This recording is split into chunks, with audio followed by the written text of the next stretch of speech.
Hello YouTube, my name is CS Cubes and this is my top 10 WCA events. So hope you guys enjoy. Let's go.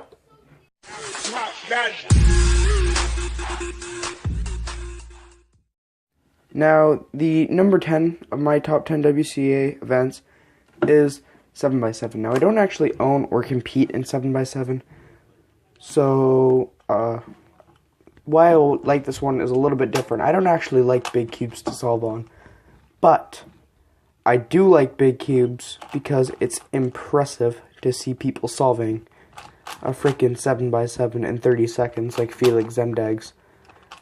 Now, that's the only reason why I like 7x7.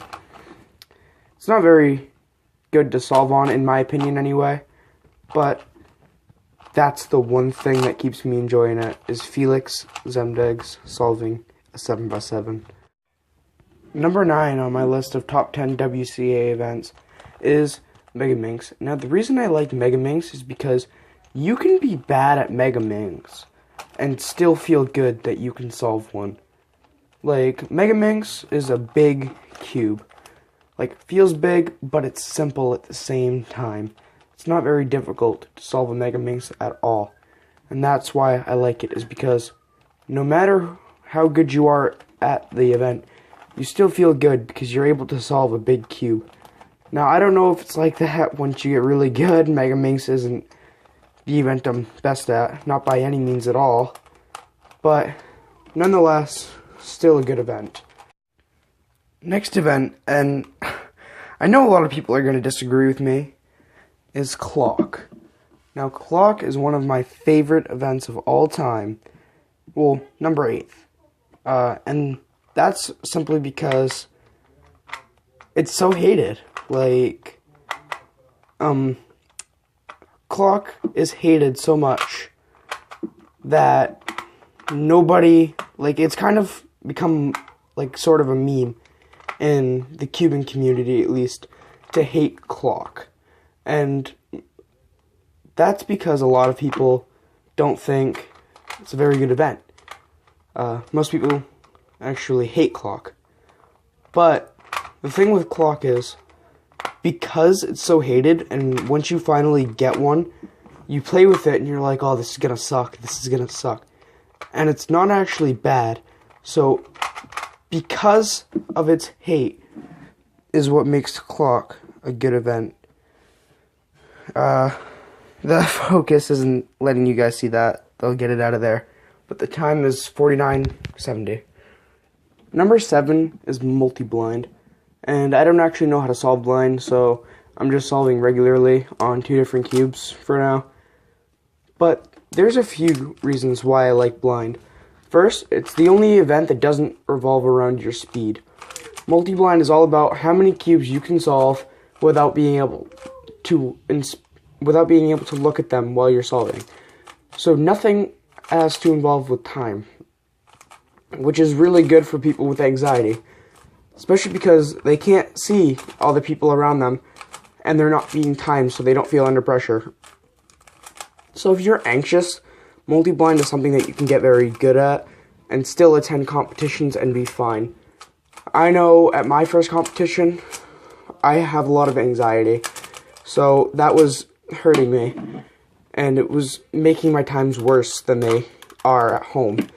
Like, I don't know, just my normal 2x2 solves definitely are not, like, 13 seconds long.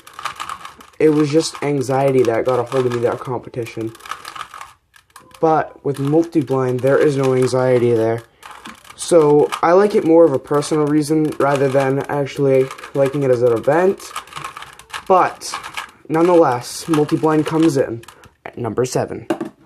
Number 6 is Square One. Now, I never used to really get into Square One. It just wasn't something that I found interest in. But recently, I have been looking into Square One, and it is not a bad event. Like, I've been getting into it. I still have trouble with the actual solving of a Square One. But I'm getting pretty close to learning, and it's definitely something that I would want to compete in. Maybe even at my next competition. which is having me so psyched. Just a disclaimer, my next competition isn't planned. I just want to go to another one. Now, my number 5 event is 4x4. Now, I don't like big cubes, really. But 4x4, I feel like... One of the reasons I don't like big cubes is because they take a while. But with 4x4, you have kind of that perfect balance of, yeah, it's hard, but it still doesn't take too long. Like, you can still entertain yourself and solve a bunch of 4x4. Even if you don't like big cubes because of the time. And I think that's the main reason why I like 4x4. I never really used to get into it, but at my competition I met somebody who liked 4x4 a lot. And I was kind of like, 4x4, that's not something I really do. So I kind of went home and I started solving my 4x4. And I kind of have been enjoying it. 4x4 is pretty much the only cube I've been solving recently.